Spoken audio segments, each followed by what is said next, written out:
Coming to you live from a party for time travelers we'd really rather not be at. It's this week's Apocalypse. I'm your co-host, Kevin Lenihan. With me, as always, is John Ferris. John, how are you doing today? Yeah! You having a good time? Yeah, it's starting to get a bit tedious. Yeah, well, they keep showing up. And I don't know if you've ever seen anyone throw up in reverse, but I have now. And never wish to see it again. No, thank you. Right, so I thought, what would be fun, because I heard that Stephen Hawking once had a party for time travelers, that he advertised, and he said, like, well, if they invent time travel in the future, then all these time travelers will come back to my party, and no one showed up. So I thought, well, why don't I put an ad in the paper for a party for time travelers and see if I can outdo Stephen Hawking. Now, the problem is that I didn't do it yet. Oh. Yeah, and I know, so I guess I was planning to do it next week, but I'm guessing something has happened. I guess I did it, and now all these bloody time travelers are showing up, and you know what? You know what really irks me? Some of them showed up twice. I know. There's one here from like a year in the future, and then there's another one here from like a month after that, and it's the same guy. Do they even care about the paradoxes that they might I don't know, but I'm more concerned about the bear money, because everyone was supposed to chip in, and he's now telling me that he already chipped in, so he doesn't have to chip in again. Right. But I'm like, but now you're drinking twice as much beer, and he came at me with all this babble about indexes and vertices and the curvature of time, and I was like, mate, I know that's nonsense. I know you can't come at me with curvature of time. See, if only the DeLorean wasn't locked up in the Folk and Transport Museum, Yeah, we could have just we could use that and like just travel back and maybe undo your writing of the letter or your idea. Maybe like go back a week in time and like knock you out before you get the idea. John, please, this is the future. We use email now. Okay? Oh, right, okay. Yeah, right. So I don't know really what to do. See, my thinking is, what if I just don't do it? But I must have been going to have done it. Yeah. Already, because they're all here. Is that going to create, if I decide not to do it, is that going to create a paradox? I don't understand. Time travel's tricky. Maybe we should do some research before we kind of do anything that might upset the balance of the universe. Right, that's a good idea. Right, so we'll try and find. We'll head into the chill room here at the time travel party, and hook up this futuristic laser hologram player that also plays videos and DVDs. Yeah. Oh, how convenient. And it's even got a Blu-ray slot. Awesome. Great. So we've got a couple of time travel movies then here to help us solve our problem. Nice. So from 1994 all the way in the past, we have Peter Hyams' Timecop. But regulating time travel, which would be really good if we had a time cop here right now. That'd be just beezer. Yeah. Then from 1995, we have Terry Gilliam's 12 Monkeys. Ooh. Yeah, I don't know what his second attempt at dabbling with time travel. Indeed, in movie form, anyway. Indeed. We'll talk about that a little later. Yeah. And then we have from 2004, Shane Carruth's Primer, which is a nice vague title that doesn't even have the word time in it. Yeah, but is apparently primer, the start, the first, so the beginning. Okay, I don't know. I think you're getting way too deep already. But screw it. Let's line this up and watch these movies anyway. Alrighty. Well, let's to prevent any more sort of blockage of the toilet or unblockage or backwards blockage. I don't know. Whatever it is, it's water's going in and out of it in there right now in a sort of strange loop. That is not ideal. No, it is certainly not. So let's get cracking on here then with Peter Hyams' Timecop from 1994, starring everyone's favorite professional dancer, Jean-Claude Van Damme. So, John, what did you think of Timecop? Oh, there is never enough time to explain my feelings on Timecop. It's the first thing he says in the film as well, and it's just perfect. It's kind of tone. It's kind of grand when you take that line, but it's the next bit that always makes you kind of go, ugh, your skin crawls when she asks him for what, and he says, to satisfy a woman. Yeah, it immediately there's something sleazy about that now. It immediately becomes weird and creepy, doesn't it? Yeah, even though it's his wife asking, but I don't know. Well, Timecop's one of those like funny little wonders for me where I kind of love it, but it's absolute trash. Yeah, this is one of those ones I think where at the end of it, usually I say, I had a great time watching this, but it's a bad movie. Yeah. So I'm just going to get that out of the way up front. Considering time travel is the theme, I feel like I can do the start at the end and the end at the start. Who cares? But yes, this movie is absolutely one of those like, ugh, Timecop. And then you watch it and you get a big dumb smile on your face the whole time. Yeah. Even though you were like, ugh, Timecop. That's so stupid. It is also, I mean, I guess from the word go, before you even watch the film, you already know that it's called Timecop. Yeah. That's kind of a... The title is as ridiculous as the premise and the execution. It's so appropriate. Yeah, it is perfectly appropriate. The whole thing just is what it is. And it makes no apologies. And this movie, like I mean, every time travel movie is flawed because it has to be, because time travel in and of itself, I mean, doesn't make sense. Some more than others. There's others that, like, we will get to. Actually, the next two are probably some of the best examples of trying to really make the time travel make sense and have it kind of have a logical sense to it, whereas Timecop doesn't even try. From the very start, they say you can't go forward in time because it hasn't happened yet, but they go back in time and change stuff. And then go back to back to the new time, so they're going forward in time. So, there's going to be so much go back and go forward and back here. I think we should actually, just from the get-go here, state as well, there is going to be spoilers for all three of these movies, because I don't think you can really talk about time travel movies in particular without kind of getting into how the time travel... how they approach it conceptually, and how it changes or doesn't change the future and things like that. And on that note, Timecop's one of these ones that it's like that movie Looper, where there's a scene in that where Bruce Willis meets his younger self, played by Joseph Gordon-Levitt. Bruce Willis time traveling, yes. Yet again.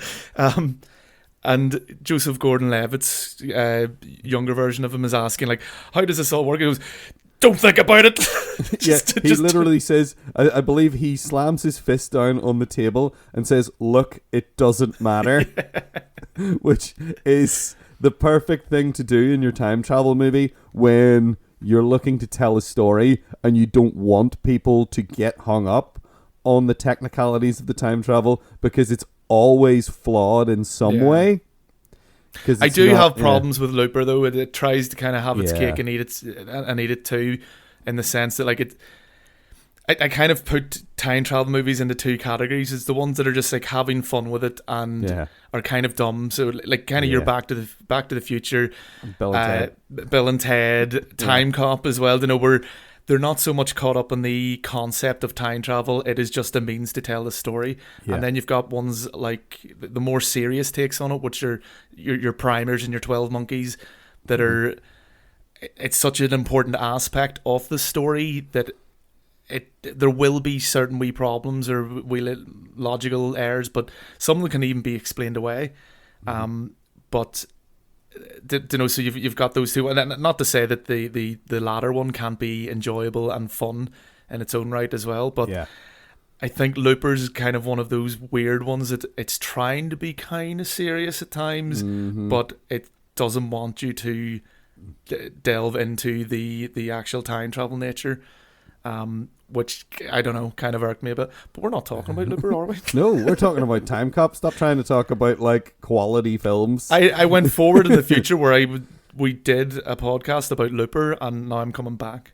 Yeah, So but I'm all now it confused. hasn't happened. It hasn't happened yet, and maybe it won't happen now. Well done, or will it? I don't know. Oh, I've changed things. I've changed the course of history. Now we're talking about Timecop. Is there predestination in fate? Well, I'll say about Timecop that Timecop there definitely is not predestination in Timecop or fate, and it has some funny little rules of its own. Oh, In brilliant. fact, it has one really important rule that doesn't make sense at all. They say it a couple of times because it's the way they end the film. Mm-hmm. So spoilers for Timecop, but believe me, you do not care about spoilers for Timecop because it doesn't matter. It's the journey that matters. Yeah, it's how you get there that counts. But they keep saying this thing. They just throw it in every now and then. Where they say same matter can't occupy the same space, Yeah. which doesn't make any sense. What they don't explain why, but I guess I don't really want them to. No. But whenever it becomes relevant, it also doesn't make sense. So Ron Silver is our awesome bad guy. He's so good in this. He's such a dick. He's such brilliant. a smarmy, sleazy prick that Yeah, he's a brilliant villain.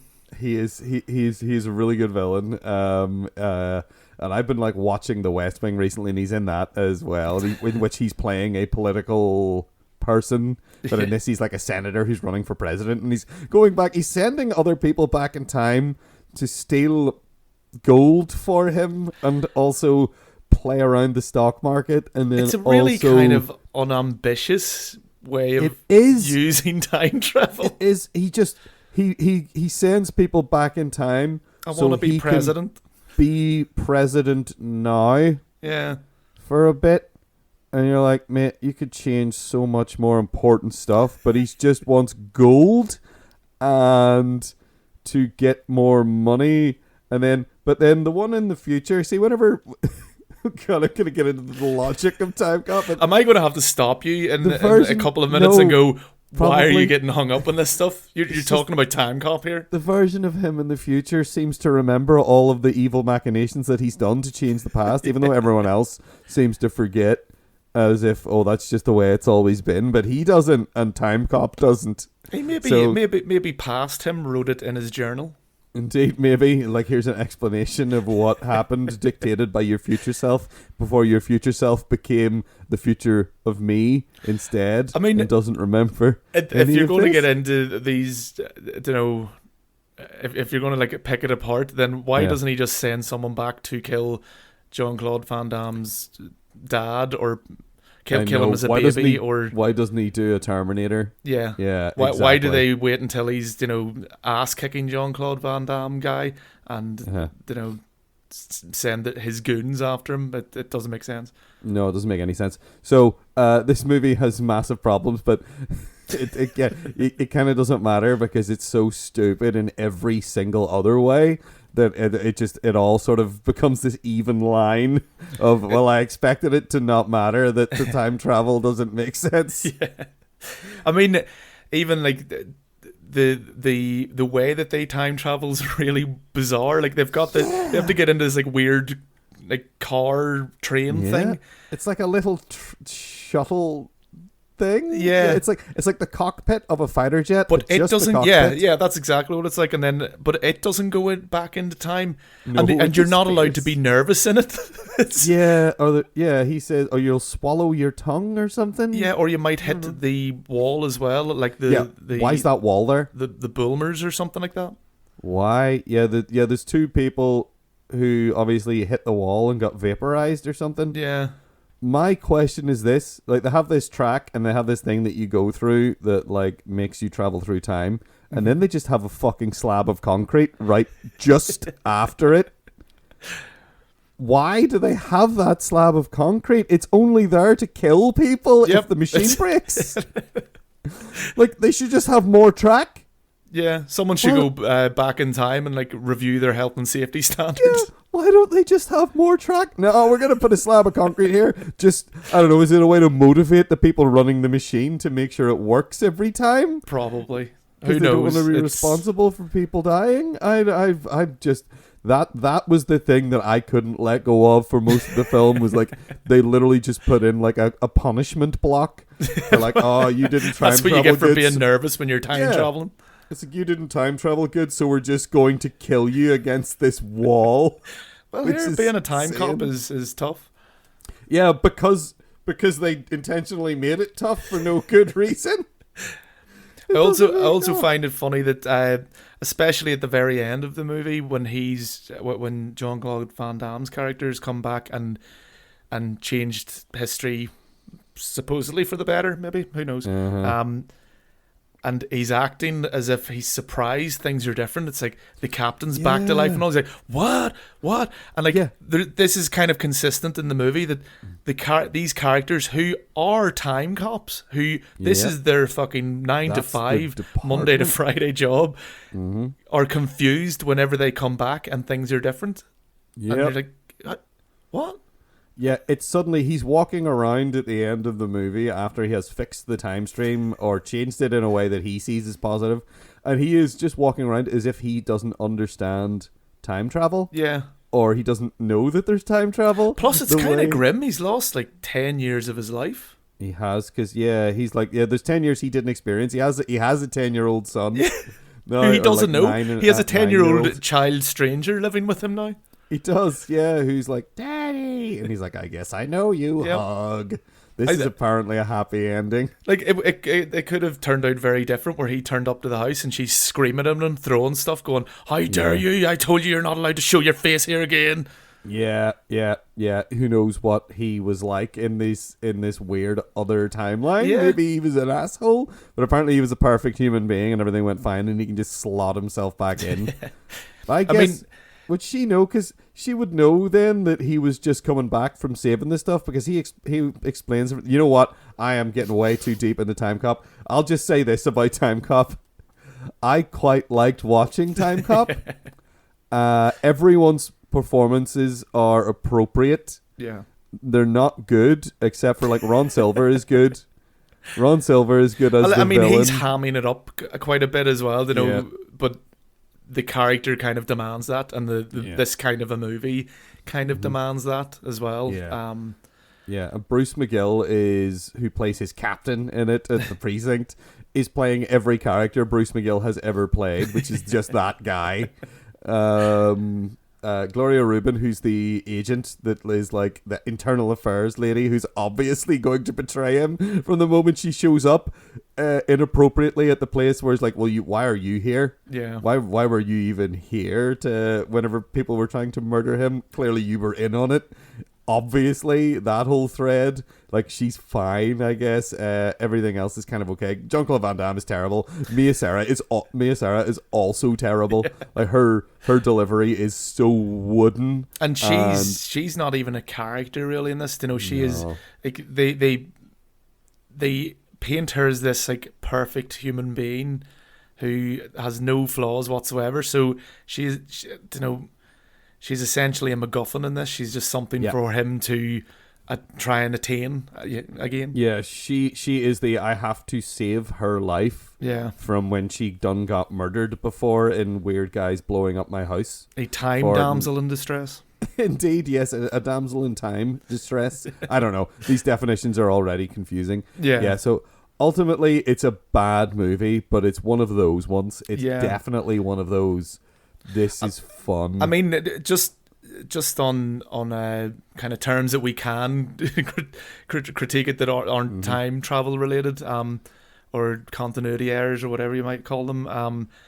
I do think the Foley sounds in the fighting are terrible, and like they sound real amateurish or something. like the punch, the impacts, the doosh Yeah, impact. and yeah. a lot of the action, particularly kind of the very last kind of big action set piece in the house.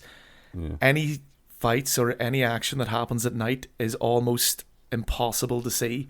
The Yeah. lighting and the choices that they made and to know this is it's a Jean-Claude Van film from the 90s. It's an action movie and you can't see half of it. You know, so it's really poor decisions that way. the editing is so choppy. It's like someone goes to throw a punch and then it cuts to a different camera angle where the punch lands, and then it'll be like, oh, now we're seeing a different angle of him doing a spin kick, and then we see halfway through the spin kick, it changes to a different angle, and you're like, oh my god, my head is fried. And I know they did this to make it seem like the impacts were more harsh than just brushing against somebody's fingers or whatever, but it's so obvious that that's what's happening. Yeah. That you're like, yeah, nobody's touching anybody here. This is children playing in a playground. That's the best term for this film. It's children playing in a playground. It's even dumb fun. Down to the sound effects of somebody standing off the side going doof. It is the absolute. You can switch your brain off and just veg out and enjoy this movie. You're almost compelled to switch your brain off. It's not like one of those things where you goes, I'm going to switch my brain off and enjoy this. This movie will switch your brain off, whether you like it or not.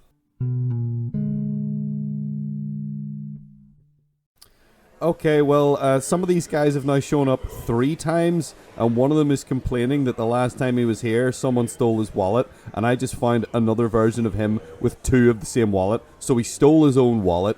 Man, I did not know, whenever I thought of this idea, like, I was like, time travel, that's sci-fi and cool. These would be, like, really intelligent scientists, but they're just a bunch of goons. I think time travel must get really commercialized in the future. You think it's like the comments section on YouTube? It's like those people. Oh wait, I'm gonna try something. Damn. Okay, what? You know that theory in Timecop that matter can't exist in the same spot. Yeah, it doesn't work. I just pushed that guy into himself. I know, like that guy's over there kissing himself. Like, I mean, this is out of hand. Okay? Yeah. This is just like he's been doing that for 2 hours now, and this party's only been going on for 45 minutes, which is confusing to me. Yeah, I know. Like, there's recursive loops happening everywhere. The kitchen. I can't go into the kitchen anymore. No. I don't want to look at that. There's 15 of the same burrito on the counter. And there's a guy, he just keeps putting his hand through a void in time and space and pulling more out. And man, he's going to burn out my microwave. Anyway, screw these guys. What did you think of Terry Gilliam's excellent film, 12 Monkeys, John? I thought it was excellent. Did you? That's surprising that you thought the excellent film, 12 Monkeys, was excellent. Yeah, you might have. That might have been a leading question. I think it was. I think if this was a courtroom, I would be getting severely admonished by the judge right now. But this is not a courtroom. No. This is a time travel nightmare, and I am the judge, I suppose. And to be fair, I would have said it's excellent anyway because it is, and I love Terry Gilliam. I generally kind of love his movies. He's one of my favourite directors, I would say.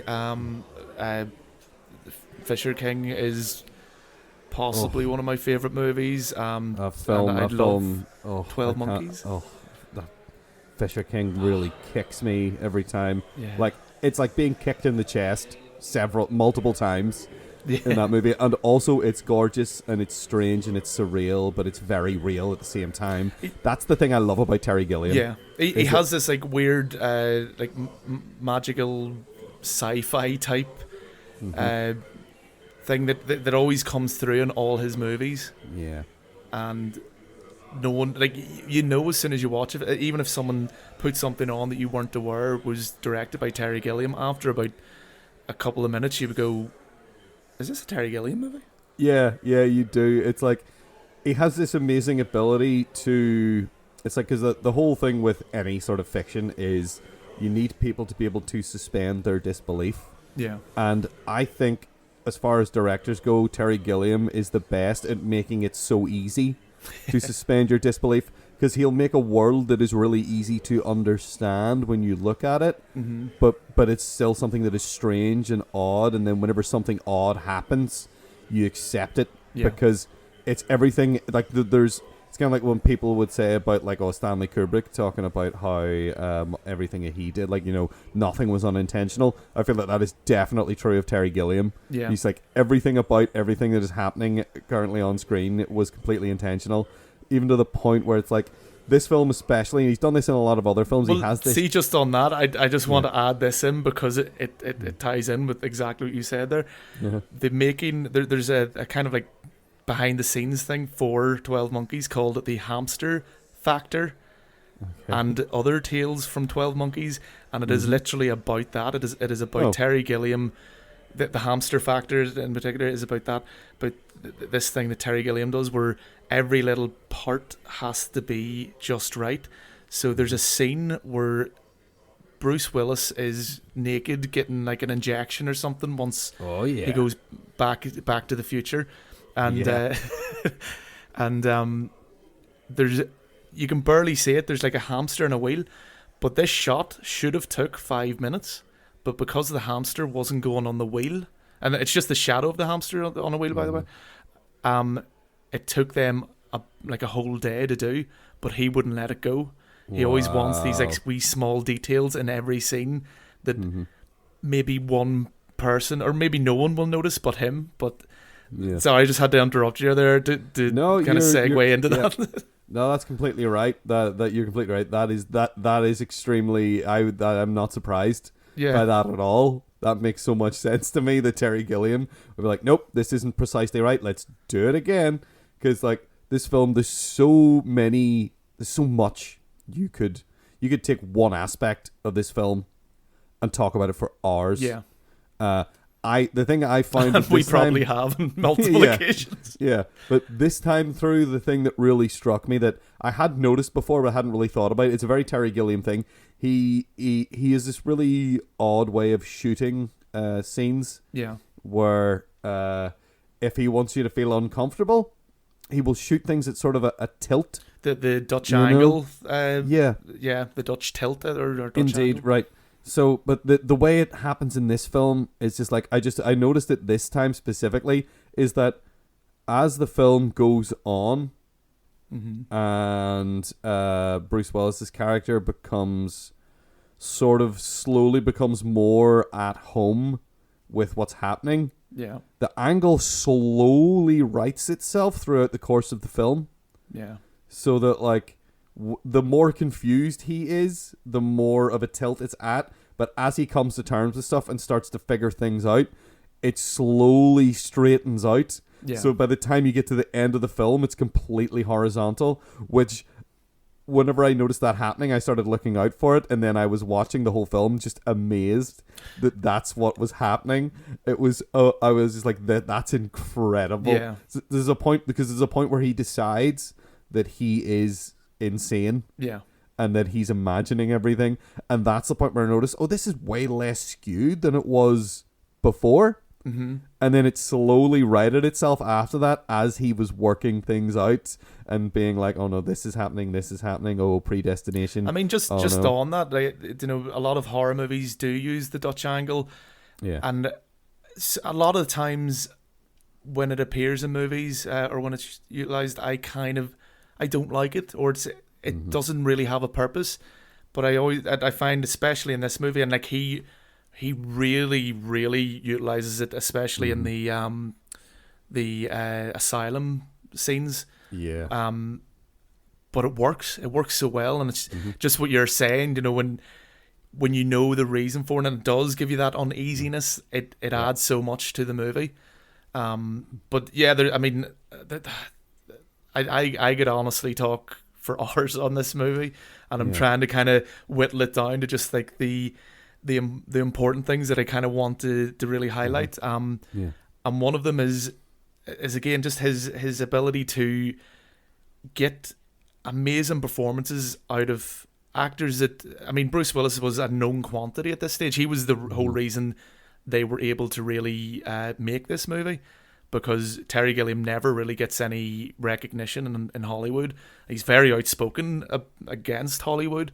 He's always on the kind of fringes and trying to get finance for his movies, and always struggles this way. The story of his like trying to get a bloody Don Quixote movie made for however many years, and nobody would finance it. Yeah. And then they did, and then they would pull out, yeah. and it's just heartbreaking. Yeah, because he wanted to make the Watchmen movie. Yeah. Like in the 90s, he was trying to make that. and he was the only person that like Alan Moore was okay with making an adaptation of his thing, Yeah. but no one would give Terry Gilliam money because he was like, nah, it needs to be like 5 hours, and everybody was like, what? And they're like, no, you can't. Terry Gilliam was like, no, you can't make this film and it's less than 5 hours. I'd like it to be like 8 maybe, but I could probably do a 5-hour version. And then every time you go to a studio in Hollywood or even England, a studio anywhere. Yeah. Even if you're Terry Gilliam, the famous here, I did all the animations for Monty Python. Yeah. And, I've worked with Terry Jones and Michael Palin making films for years, and they're some of the most critically lauded films of all time. Mm-hmm. And that doesn't help when you're like, I don't know, this movie's 5 hours and it's going to cost like $500 million probably because we're going to need to shoot it over like 2 years. Yeah. And like, it's like, no. Like if it was me, if I was some like really crazy rich guy, the first thing I would do, maybe after like I give a whole bunch of stuff to like relevant charities and all that kind of crap, but then I would seek out, then I'd seek out Terry Gilliam and be like, what do you need and how can I make it happen for you? Because I want you to do the film you want to do. Yeah. Because like, I mean, I'm just gonna say Brazil might be one of the best films ever made. Yeah. It is just, I find Brazil definitely one of the best takes completely- on 1984, or kind of inspired by 1984, let's say. Yeah. I mean, I find it completely mesmerizing. Yeah. Brazil from start to finish. I'm just like, this is one of the most beautiful films ever made. It's a film that is built from the ground up. A lot of Terry Gilliam's are. It's just like, there are location shots done and stuff, but Brazil in particular is like, oh no, like they had to build all of these sets because this is way out in the realms of imagination. I do think Brazil. that old quote, necessity is the mother of invention, really applies a lot to Terry Gilliam, because a lot of the time, just as what we're saying, he's underfunded and he has these talented people that he works with who kind of, because he's passionate about what he does, and he surrounds himself with people who are passionate in their own right. So when he does say, right, I want this design, or I want this set to be really out there, I want this to be really imaginative, these people tend to kind of go with him and don't fight him on it too much, it seems. But because there's actually in 12 Monkeys, there's again, just watch that hamster factory thing.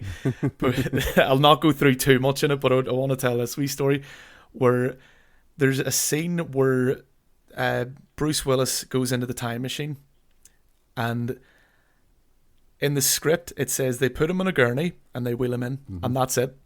That's not what happened in the film. No, it's way weirder than that. And like, that was just him, kind of going, okay, what do we have? And they had to like be really scrappy with it, and just do that, like try and be as inventive as they could with things that they found, and it really does show you, because as well, that Bruce Willis is really involved with his character as well. There's a lot of scenes in this where he's like, talking to Terry Gilliam, kind of saying, I don't think he would do this, and I think my character James would be more like this, and like they seem to really feed off each other, and it's, I don't know, there's wee scenes like that just made me feel so good about liking this movie so much, because it's like everyone's so passionate. Bruce Willis didn't get paid till after this movie was made, because they didn't have the money to pay him, and he just wanted to work with Terry Gilliam. Yeah, man, that's something I love about Bruce Willis, because like he'll do a bunch of like garbage, and he'll do like I mean, he's never been more in the picking up a paycheck mode than he has been in the last like decade or so. Unfortunately, but every now and then he'll be in some passion project or some wonderful film with some out there director, and he'll do a fucking fantastic performance. I think this is his best performance. Maybe that scene where he's in the car and I forget what music it is that comes on. It's What a Wonderful World, is it? That comes on second. There's one before that, but I can't remember off the. Oh, it's Blueberry Hill. Blueberry Hill, yes. And his face is heartbreaking at that point, and Yeah. it's so like He looks like a child that is so like overjoyed because like, oh my god, someone suddenly realizing I love music. yeah. Yeah, you see that happen, and there's you're just times like, where he oh. forgets he forgets that he's essentially holding her hostage. Like when he Yeah. sees the posters, when he sees the 12 monkey graffiti on the posters, he runs out and he's that excited that I've actually found something, blah blah blah, that he forgets, and you see this wee moment of like realization. Oh, flip! I need to watch you, and there's wee moments like that. But I think he's so good in this, and again, this goes back to Terry Gilliam. Not that he was saying Bruce Willis is a bad actor. It was just saying that he has certain cliches. At that stage, he did. He was starting. Yeah. Like, this is at the height of his popularity. So he did. He was starting to like fall back in these looks or these like this was wee like quirks that he had. Post Die Hard 2, I think. Yeah. At this point we were on. So apparently Gilliam made a list of stuff that Bruce Willis wasn't allowed to do. That's so cheeky. It's cheeky, but I think Bruce Willis kind of liked it. Was like, yeah, fair enough. Okay, this is something different. Aye. And it's kind of well known as well that Brad Pitt was,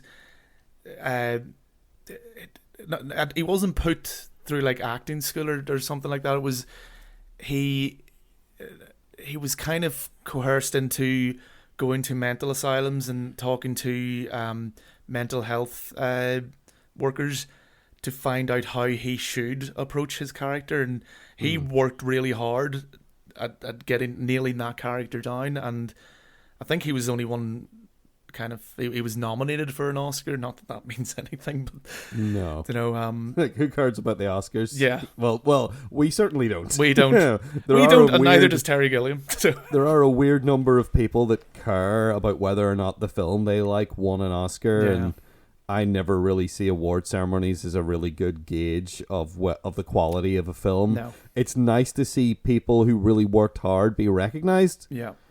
And maybe it is annoying when something that's clearly not nearly as good gets recognized over something that maybe you personally feel was phenomenally better. Yeah, it's happened many times, but if you think like that, you're gonna go mad. Terry Gilliam should have a closet full of Oscars, as far as I'm concerned. Oh, if it was up to us, he would be. He would have to build a new house just to put his Oscars. He'd be getting Best Picture, Best Director. He'd be getting all the technical awards as well. But as it stands, that's not going to happen. No. But that's fine, because he's still there for us. That's the great thing about these movies. You can always go back and watch it yourself and be like, I really appreciate this. Yeah. I know that, whether or not this is an underappreciated gem, that's fine. But, with me, films is usually quite a personal thing where I just like to sit and appreciate it on its own. I do like talking about them, hence why we're sitting here today why we talking do this. about films. Yes, but I mean, I'm not going to go out there and scream about like this film didn't get this award and this film didn't get that award. No. Because it doesn't really matter, and I'm sure Terry Gilliam isn't hung up on it either. I read a quote where he literally says something along the lines of like, "Why would I care?" So he's a fairly chilled out guy, and I mean, the career that he has had, how can you not envy the man? He was in Monty Python, and then he became a fucking awesome director. I don't think he has much to want for, to be honest. No, as far like creatively, definitely not. And I mean, especially he's very outspoken, as I said earlier. He's very outspoken against Hollywood, and he's on record a lot of the time saying that they lack vision, they lack kind of the balls to really let someone with vision try and make art, and there's too many hands in it, and he's been stung by this quite a lot. Like even with Brazil, the studio was constantly trying to make him change the ending, things like that. With 12 Monkeys, he accepted it because he had the final cut, and this is really important to him now. That he gets final cut, because otherwise he's fighting tooth and nail, and it's just one of those things where he is very outspoken against it, and he's always on the kind of cusp of Hollywood, but he's not really in there. And actually, I don't know if this is true or not, but apparently J.K. Rowling wanted him to direct the first Harry Potter movie. Oh, could you imagine how good that would have been?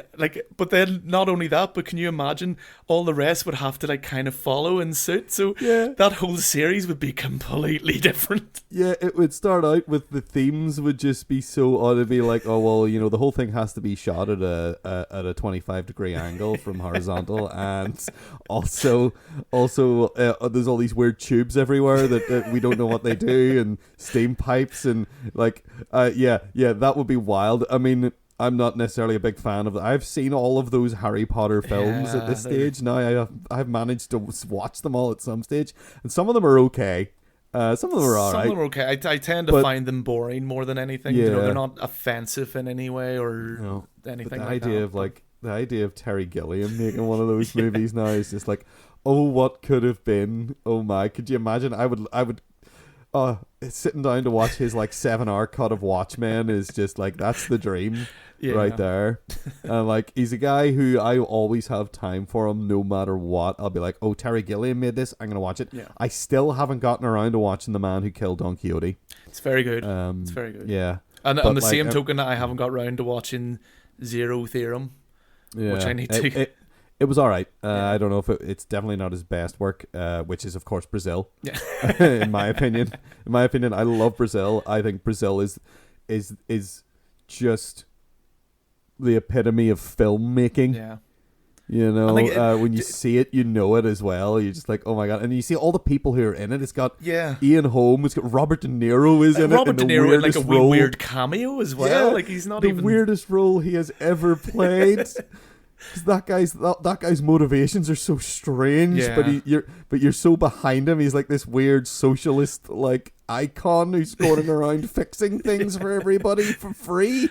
And I think that's another like weird. It's another weird and fascinating thing about Terry Gilliam. That yes, he does not get the respect and the support from the executives and the Hollywood industry, but actors fall over themselves wanting to work with. He gets the respect from the actual artists and the people involved in making these interesting things. And you know, people like De Niro and Bruce Willis want to work with him and will take pay cuts and will take, you know, or just like whatever, you know, so that they have the chance to work later, with him. Like that idea of no, pay me later. Yeah, if you can. You need to. And like they thought this was going to flop as well. They did the test audience thing again. Another thing that I know you hate and I hate, and Terry Gilliam absolutely loathes, and that's in this hamster factory thing that I said I wouldn't talk about, but I lied. There's a bit in that where they're going through this whole process of putting it through these test audiences. And the people seemed to enjoy it, but then when they came out to do the questionnaires, they were ripping it to shreds. And the studio was then going, oh, maybe we should change the end and we should change this, that, and the other. And he stayed strong to his original vision and changed apparently a few wee minor things. But they released it and it did very, very, very fucking well. Which is shocking to me when I watch it now and I think, the idea that this film found a large audience is wild, but because it's so strange, it is such a strange, tonally so odd, and it is confusing. By the time you get to the end, I think it has explained itself very well. But while it's going on, again, much like the character of James Cole, it is confusing and you're not sure what's real and what's not. And then by the time you get to the end, you're like, oh no, I do know what's real. They didn't do the, oh, it was all in the imagination thing, because that really annoys me. It really annoys me when films do that. Oh no, that was just imaginary. That didn't happen. This film doesn't do that. No. And by the time you get to the end, you understand why these things have been happening and who these people are, and like, because there's a point where he thinks that's what's happening, you know. He even acknowledges that, like, this is all in my head. No, I know it now. I know. No, it's fine. I'm insane. And you're like, but I want to get better. Yeah, I want to get better. And then something happens and he's like, oh no, I'm not insane.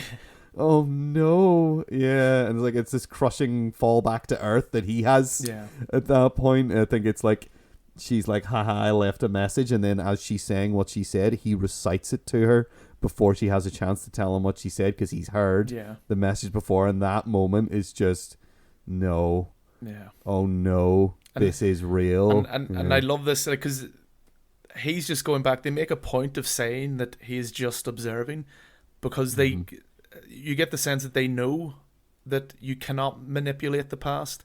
Like the kind of mental thought with this time travel is that anything that's already happened is going to happen. So he's actually predestination. Him being back there already happened. Like this is all just a cycle. This is all you, by trying to change it, you're actually making it happen, and things like that. So I kind of love that. This idea that you can't really escape it. It's already written. It's almost that like we want this time travel to be useful, so we're using it, but ultimately it isn't of any use for their purpose. It really isn't. They're using it to find out what was released, and they're trying to find out who released it. It's really just a fact-finding mission, and I kind of appreciate that more, because it kind of explains the time traveling that no matter what you do, it's already happened. So send you back then. You can't change it. Yeah. Also, and the film is beautiful. It's I mean, often we get into like, let's talk about the effects. Let's talk about like this film is beautifully shot. Everything about this film is just, as you said, the work of a perfectionist. You know, Terry Gilliam wanted to make the film that we saw. I think it can be solidly said, and it's probably all the better for it. Okay, so the recursive nature of this party is just, I mean, I'm pretty sure I saw myself outside having a smoke, and I don't smoke. Oh. So that's not confusing. Not yet. Yeah, I did look a lot older, but that just might be, maybe I'm just tired. I don't know. But I don't want to start blaming myself. I don't want to be one of these people. I want to get rid of these people. I want to know if there's going to be a paradox if I decide not. If I make the decision now to not post the ad for the party for time travelers, will it destroy everything? Can I do that? Can I get away with that? Or I don't know. Or is it already written? Yeah, I mean, I'm noticing there's definitely only one of you here, so I guess you're not an asshole like I am, and all these time travelers are. Or I'm really bad at time traveling. Or you went the wrong way and you went into the future. If you can go into the future again, travel by Timecop logic, I can't go into the future. Time travel, Timecop logic, and also maybe primer logic. Oh, so John, what did you think? Nice segue. I know. What did you think of Shane Carruth's primer? I really enjoy this film. It's it kind of, it's definitely the most kind of cerebral out of the movies that we have here, and probably one of the most cerebral kind of time traveler movies. It's the one that's most about time travel, I think. I kind of liken it a wee bit to like the way Christopher Nolan kind of writes stuff, where I don't think the characters are really well developed or defined.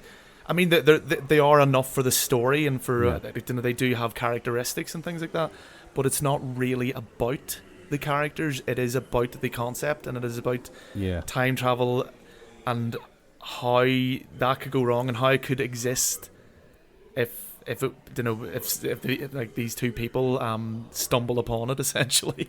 I don't know what they're trying to build, but they somehow build a time machine. It's not really clear what their initial intentions are.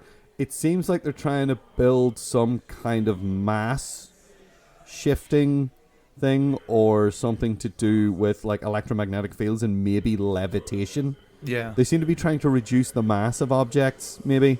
Because they've got like they're using a scale and they're measuring things in grams and decagrams, and whenever they're turning their machine on to see how it affects it. There's actually a bit when they're doing that, when they have the machine exposed and they both kind of are dropping things on top of it. And there's been certain, because I was kind of reading up on this, kind of going, because this is a confusing one. This is, it's very convoluted.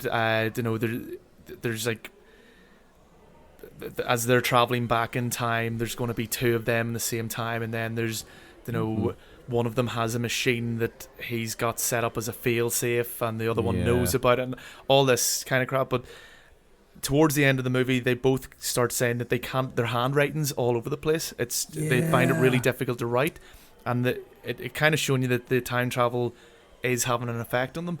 Yeah. But there's people that are saying that there was certain people were saying that theoretically they think it's because their hand was above this machine when they thought it was just like dealing with the mass of objects. So they both exposed their hands to it, which kind of makes sense. So essentially, their hand is in a different time than the rest of them. Their hand is slightly out of sync with the rest of their body, or maybe their brain, which is kind of a fun wee theory about it. Yeah, that is fun. I don't know if I would hold with that. I don't, but I thought it deserved mentioning. Yeah, I think you're right. I think it's an interesting idea. My favorite thing about this film is the fact that throughout the entire runtime of the film, it made me feel like I was always just about to lose the thread of what was going on. Yeah. I felt like through the whole thing, I never quite lost the thread, but I always felt the entire way through, I'm like, if this gets any more complicated, I'm going to have no idea what's going on. You could get lost easy enough in it. It's one that I wouldn't recommend. Having a few drinks, or other substances. You really don't want to do that. You'll just stand there staring at it. You might enjoy it, maybe, but I don't think you will. I think you will. You will definitely at some point just be like, "I'm lost. I'm just lost now. What's happening? Who's he? Which one is this? Is that? Where are they now? Why are they here? Did somebody talk about this earlier and now it's happening?"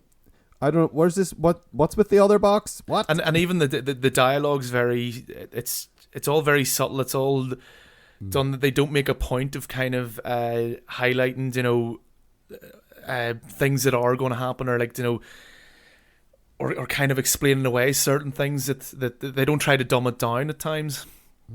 So you're just there, kind of listening to these two people talking. At the start, there's a lot of techno jargon that kind of goes on a bit too long for my liking, but I suppose it kind of sets the whole thing up. I think I think it is necessary, maybe, because they need to set up the fact that these are people who are working hard. They all work for, I don't know what the companies that they work for do, but it's a lot of tech is going on. A lot of engineering tech seems to be happening, and they do a good job of establishing, like, here are 4 people who are trying to invent something, and they have a lot of different ideas about what they should be working on, and no one is really able to settle on the one thing, so they're all kind of splintering off and doing their own things and then trying to work together. So I think it's a good way to excuse the whoops, we invented time travel thing. Because like we were doing all these different things, and we're trying this and we're trying to do that, and then we were maybe trying to do this one thing, and by doing that, whoops, time travel happened. And it makes sense in the idea of like mass affecting time, which is a real thing in science. It's a real thing. I was gonna say in science and physics. In reality, it's a real thing. The director stroke writer was an engineer, stroke actor. Yes, actually, he plays Aaron. Who is kind of because it's really about those kind of it's Aaron and Abe are the two that kind of really are the focus. The other two kind of partners are largely forgot about. Yeah, they ditched them intentionally at one point. They're just like, he literally says to him, I don't want to involve them. Yeah. I don't want to involve them. It makes it too complicated, and I don't trust. He seems like he just doesn't trust them to keep it quiet. Also, I mean, he is the one who kind of misuses it, and he, so it could just be the fact that he is the one kind of opportunistically using it, that he doesn't want anyone else knowing about it. In fact, he probably would prefer if even Abe didn't know about it. But yeah, it's such an interesting movie, and it's made with such a shoestring budget that he couldn't scrap any footage that he got. Like, basically what you see is everything they filmed, bar but like maybe 2 or 3 minutes or something like that.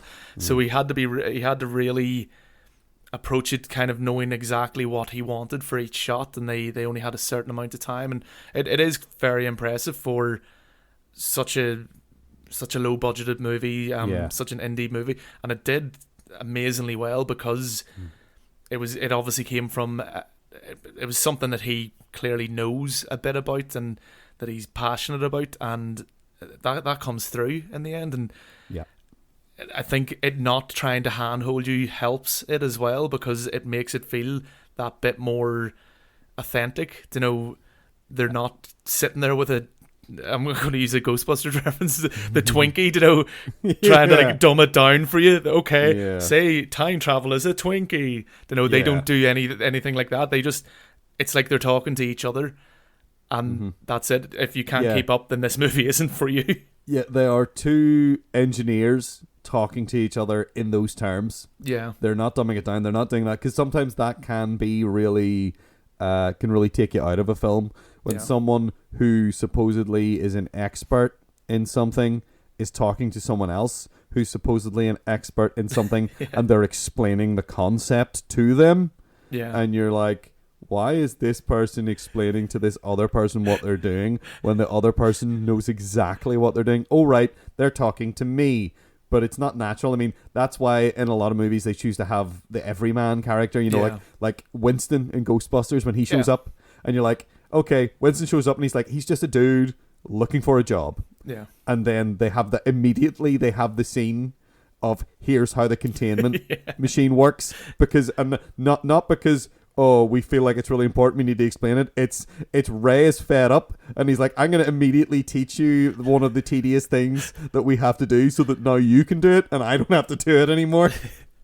You know, he's like, here's some sciencey words, here's some stuff, light is green, trap is clean, there you go. And you're like, awesome, you're hired, you know. And it's like brilliant.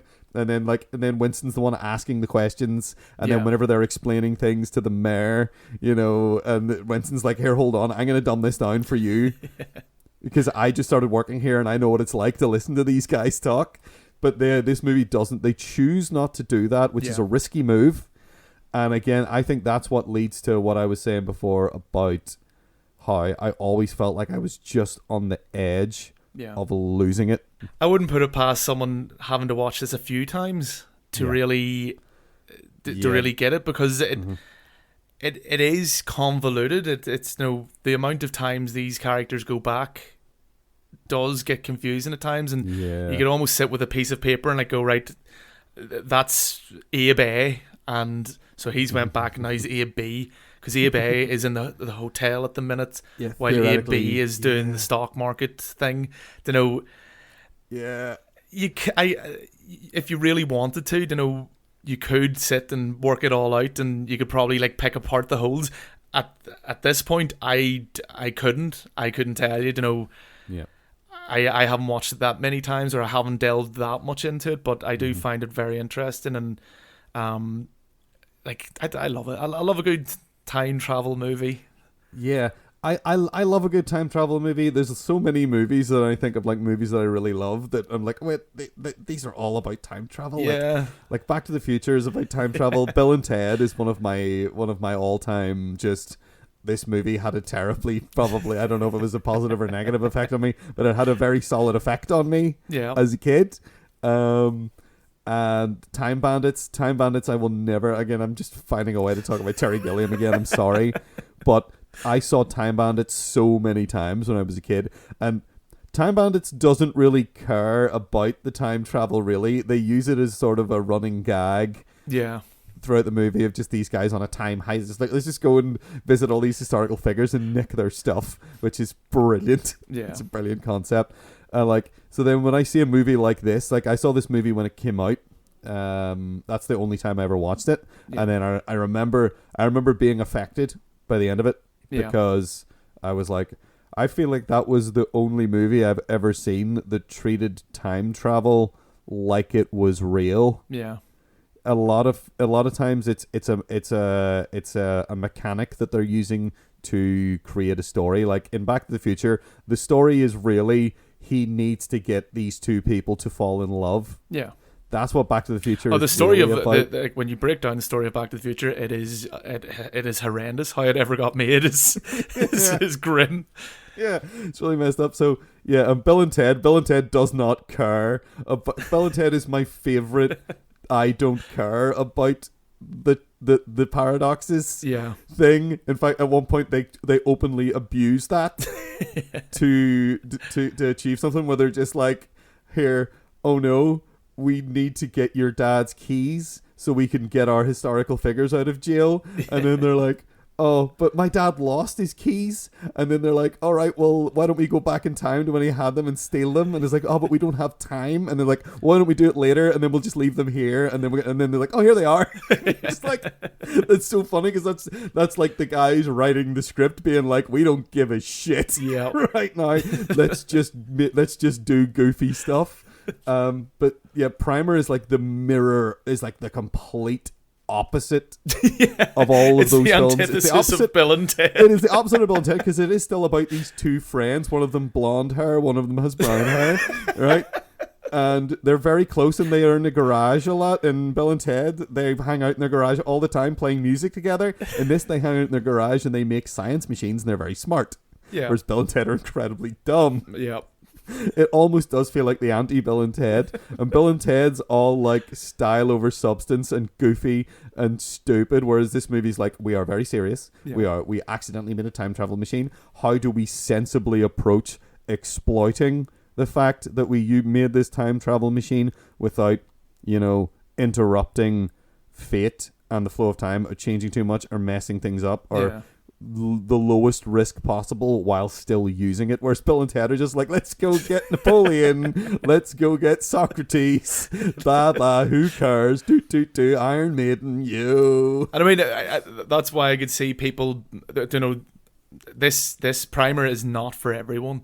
There will be people who bounce off it. Even the very start of it is very slow to get going and get into the kind of the time travel.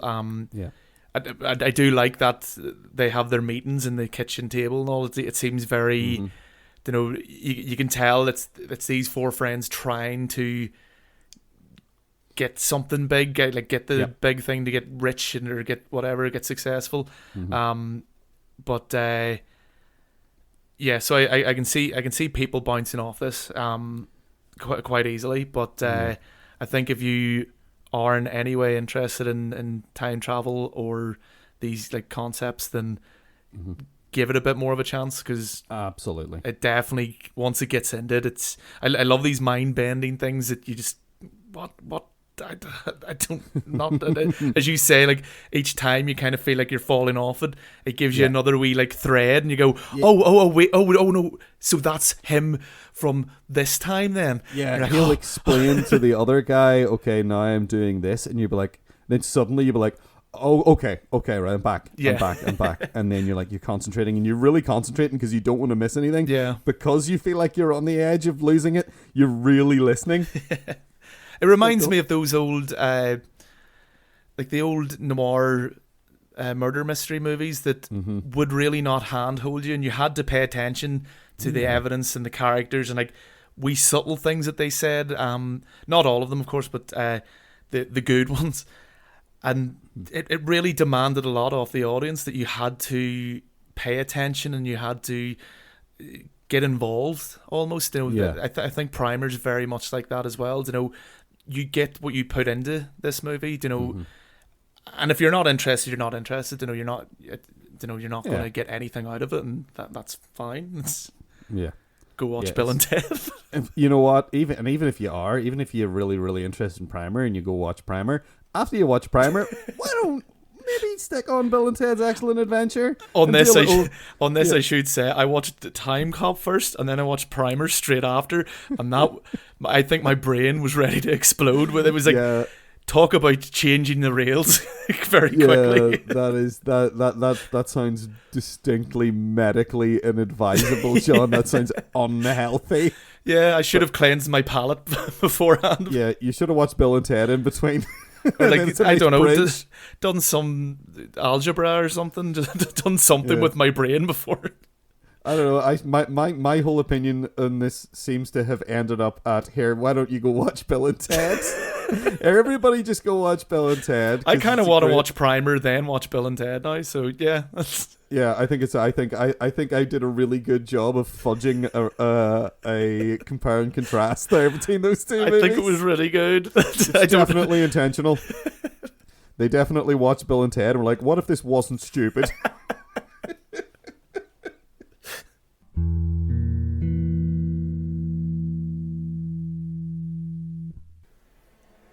Okay, well, the party has disappeared, but all the time travelers are still here. We're just sort of floating in a strange sort of luminous void now.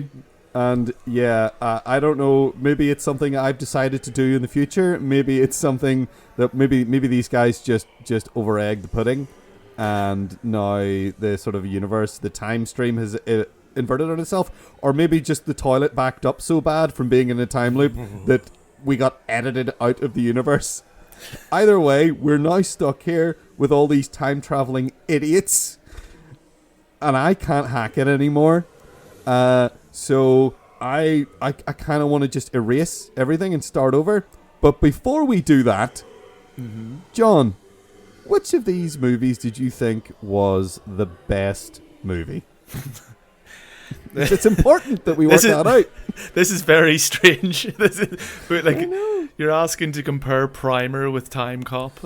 Yeah, I am. Not to It's mention 12 I Monkeys. just compared Primer to Bill and Ted's Excellent Adventure, so I think it's your turn, John. That kind of makes sense, but Yeah, I know. no, for me, I mean, again, we do this so many times, but it's not going to be a surprise that 12 Monkeys is the one that I think I've probably already seen it a good 8 or 9 times at the very least. So yeah, it's my favorite out of these three. I every time I watch it, it's just what we were saying earlier. You know, you find something new to latch on to, or you find these like wee, for want of a better word, Easter eggs. I don't know if that really applies to movies. It's more a video game term, isn't it? I think no. People have applied it now to TV shows and movies quite liberally. Yeah. So I think you're totally legit in saying that. Oh, this is an Easter egg. Yeah. I mean, I think it's just. I guess it's a weird concept for me because I never engaged in the Easter egg hunt. No. Which is where that metaphor is coming from of like, oh, here's a little painted egg that we hid behind a bush. Like, I guess you can just apply it to anything that's like, here's a thing that I don't think most people will notice that I'm going to hide. Yeah. And then if you notice it, yay, that's there for you. So yeah, absolutely. I mean, there's films that are riddled with those things. Yeah. You know, so yes, I think you're legit. It's Easter eggs, Terry Gilliam and Okay. Easter eggs. We'll go with that then. But yeah. You know, every time I put it on, I think I'll probably be bored of it, but No. sorry. But I'm not. I love it every time, and I think the performances are great in it. The direction is fantastic. The music, which we didn't touch on, is so fantastic and so appropriate for when it's used. Yeah. Because that's actually one of the minor flaws I have with Primer, is and again, you know, it doesn't even come close to the budget that 12 Monkeys has, and it again is that is the director, writer, actor. He did the music for it. Shane Carruth. Yeah. He did the music for it, and it's kind of like this. It's a nice enough wee piece. It's like this meandering kind of jazzy sounding piano piece, but it doesn't really suit the scenes, and I never find it. It's just that it's just a very meandering little kind of thing. But I think the music in 12 Monkeys is it's just so suitable and just works very well. for each scene. Music from Timecop, I couldn't even tell you. You could play it right in front of me now. I wouldn't know. It was not something that you were picking out of your head as something important. No. Certainly, I was too busy watching him kick people or hold his foot up in front of people's faces sometimes to that was intimidate them. awkward. It always looks really stupid. Yeah, I think Primer is a film that probably would have been better with no music at all. Yeah. Just the whole tone of it, the very sort of real tone of it, the like hyper real tone of that film would probably benefit from silence. I think overall one of the main problems with Primer is the sound quality dips now and then. But again, that's because they didn't have the luxury of having multiple shots, and they had to use what they had essentially, and it still works. It just shows you that if you've got a good concept and you've got a good idea and you execute it well enough, then these little minor things are just that. They're just like wee minor flaws that, you might annoy you as a director, that dickheads like us might come and pick apart, but they don't detract from the thing as a whole. Yeah, I'm not going to pick it apart. I really like that aspect of this film. I like the fact that it's like it's dipping out now and then, and it's like it almost feels like you're not supposed to be privy to the conversations they're having, and that you're listening in. Almost like a found footage movie without being a found footage movie. Yeah, without the crappy conceit of most found footage movies and the poor writing and terrible performances that are often found in those films. Yeah. Yeah, so it's like it feels like you're listening in, and maybe you're getting most of the story, but you're maybe like saying like, oh, did I miss something there that's important? Ooh, I don't know. I think that adds to the tension again that I was feeling the whole way through of like, do I understand this or not? Do I actually understand this? Am I actually getting this? Or am I about to lose the plot? Am I a big dum-dum? Literally. Or am I a big dum-dum? Yeah, so as far as that goes, I was a little torn. Whenever I was watching it, I was thinking maybe Primer is better because of those things. Yeah. Because this is a really amazing thing for someone to have achieved. Yeah. With like basically a micro or zero budget, it's such an impressive achievement. Yeah. But Timecop is, of course, wildly entertaining and all that kind of stuff. It's not technically amazing. It's really poorly written. Yeah. Their performances are very bad, except for Ron Silver, who is just again. We talked about this last week when we were talking about Skeletor. He's hamming. He's pouring on the ham. The bit where he gets annoyed and shoves the guy's face into the door of the car because the guy. There's not really a good reason for him to do it. He's just kind of annoyed with him, and he slams his face into the door. And you're like, this guy's such a dick, but he's really putting himself into it. There's enthusiasm for the part there that he's great. Yeah. He's my focus for the film. And then, of course, Jean-Claude Van Damme delivering his lines badly, but sort of smirking and being weird all the time. He's like, I used to think of him in the same league as Christopher Lambert, but I now realize that was just because of the fact that he was someone being consistently cast in movies who has a strong accent that they never acknowledge. Which is always the thing with Christopher Lambert, and is the thing with him. But Christopher Lambert is a better actor than Jean-Claude Van Damme. Yeah. Absolutely. They've both been in sort of garbage level films. It doesn't even really need to be said, does it? No. They've been in sort of the same sort of range of garbage. Yeah. But yeah, he's not doing great. Mia Sara is terrible. She is just awful. Yeah. And that's like, if you're going to rate them on that, then I'm going to definitely be like 12 Monkeys is probably the best movie because it is technically amazing. The performances are so good. Bruce Willis is just, you want to talk about someone throwing themselves into a role. There's points where he is sitting there and he is drooling all over himself. And he is just like screaming, and it looks like he's maybe even like in pain. Like it looks like things he's doing. You're like, is he hurting himself there?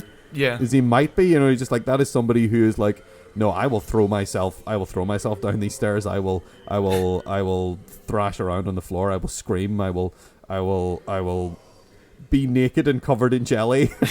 You know, I mean, let you shove me into this weird wall socket. That's why I highly recommend. You know, I mean, we did say at the start there that there is going to be spoilers for all these, and there has been. But I highly recommend it for anyone who enjoyed 12 Monkeys to check. It's just on YouTube as well. The hamster factor is brilliant because it gives you that wee sneak peek into like behind the curtain for this movie, and Bruce Willis really does. Like you can see just when they're communicating about the character and about certain scenes, you can see just how much passion there is. And I mean, if there's passion, then you're going to get something.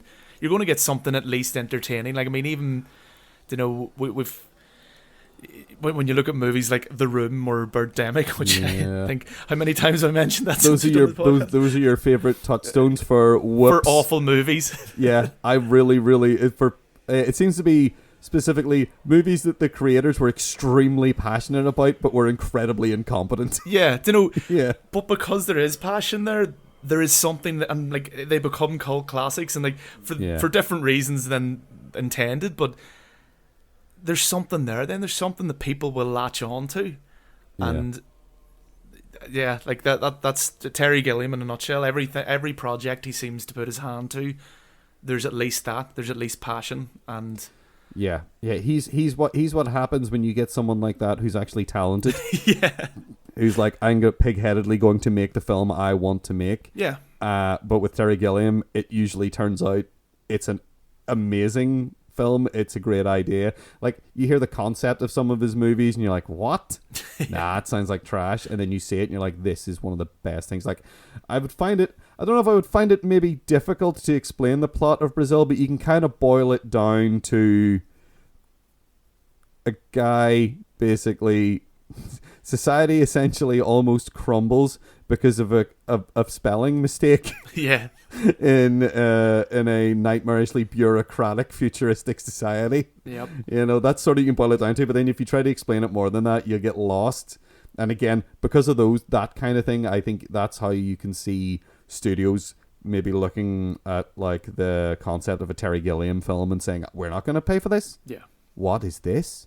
Like, the plot of Time Bandits is wild, but you get Terry Gilliam and Michael Palin coming to you, especially, I think a big thing for Terry Gilliam was George Harrison, I think, and his was a Handmade films. I think they made all the Python movies. Yes, yeah. But they also made quite a few Terry Gilliam films. They made Time Bandits specifically, actually, as well. You know, I think if it wasn't for George Harrison, Terry Gilliam wouldn't have... I'm sure he would have still made some great films. Yeah. But like he probably wouldn't have got the budget or the assistance that he needed to make the films that like I now look at now and say this is amazing. Like Brazil, you know, Brazil is... I'm going to keep bringing up Brazil, but Brazil is phenomenal. Mm-hmm. You know, and it's like when you look at it and you're like, look at all these practical effects, and the script is so witty and clever, and it's edited together so well. It's just a beautiful film, and a lot of the same things could be said for 12 Monkeys. Yeah, where you say this whole thing is extremely considered and intelligent, and you can sort of watch it on a, again, mark of a great story. You can watch it on a superficial level, and be like, this is a thing about, yes, it's a guy trying to stop a thing happening and being sent back in time. But then you look at it a little bit deeper, and you're like, okay, he's not really trying to stop it.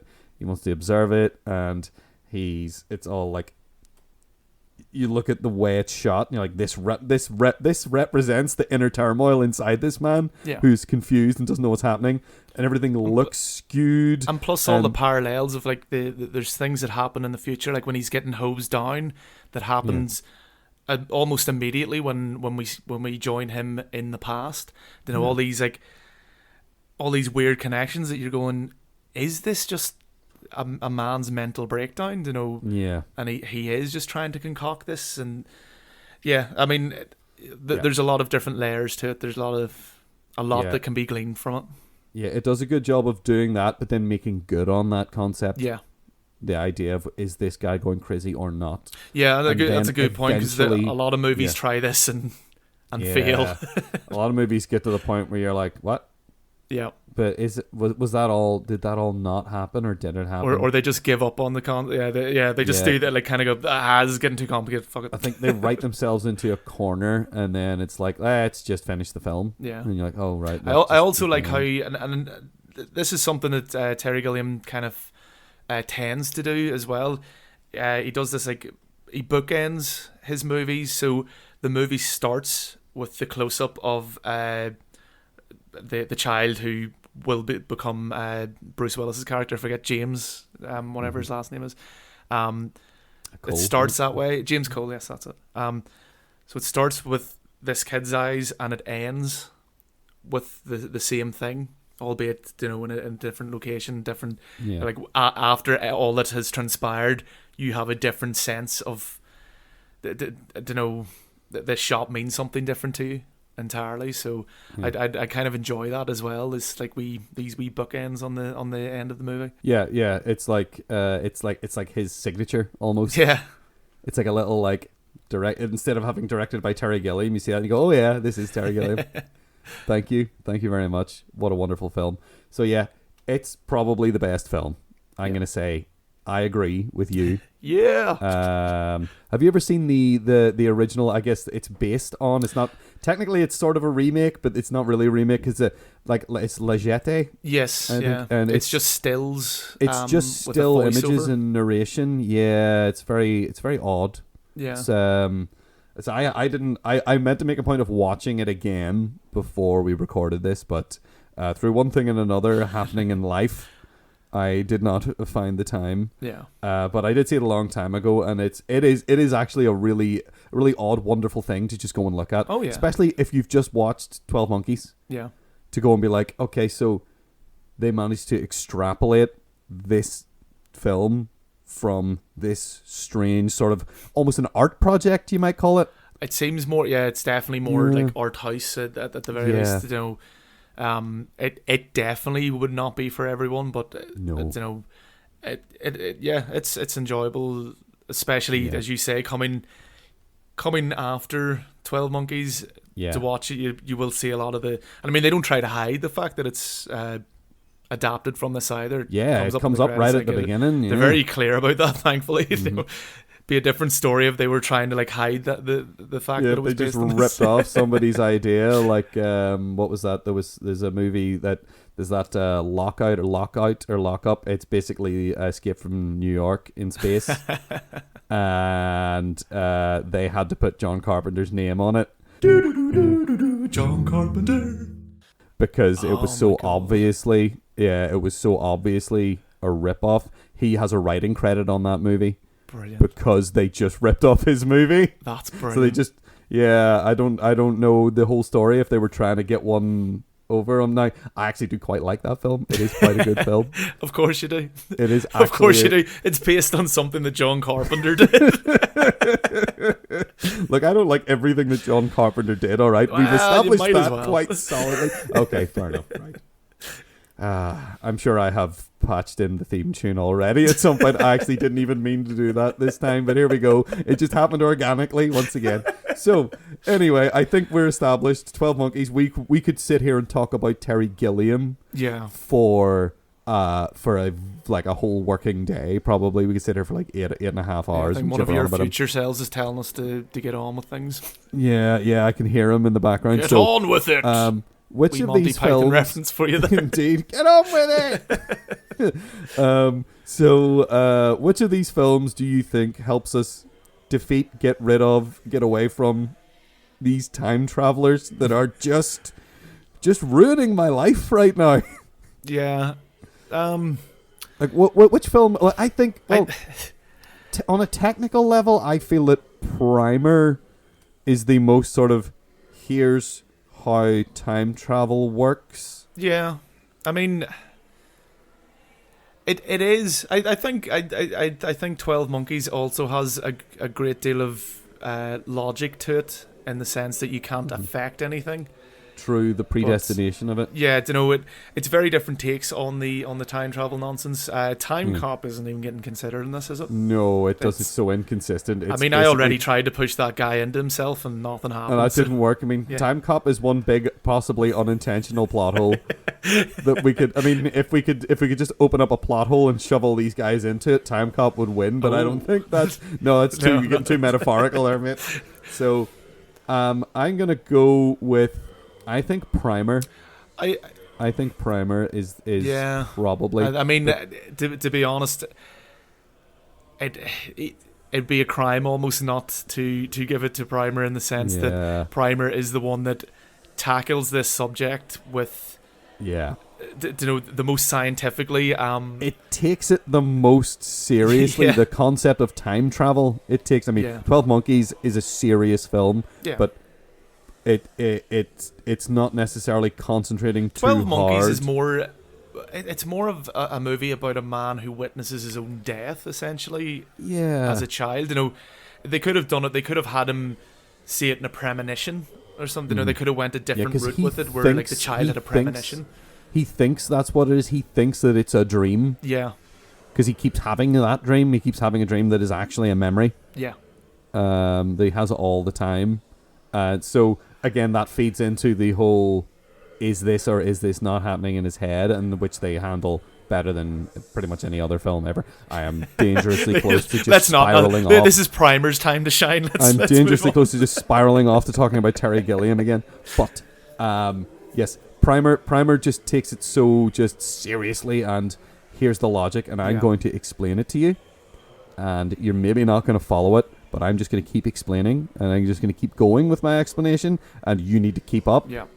So I don't know if it's necessarily. I mean, everything in Primer is in service of the concept, and normally I don't like when movies do this, but they do it in a realistic way, and in a natural way, by having the two main characters are the ones who kind of stumbled on this invention, but they're knowledgeable, they're engineers, they're able to work this out. They're smart guys, and then ultimately they are able to abuse it as well. Indeed. And trying to outsmart each other, and trying to kind of, they're trying to deceive each other in certain ways as well.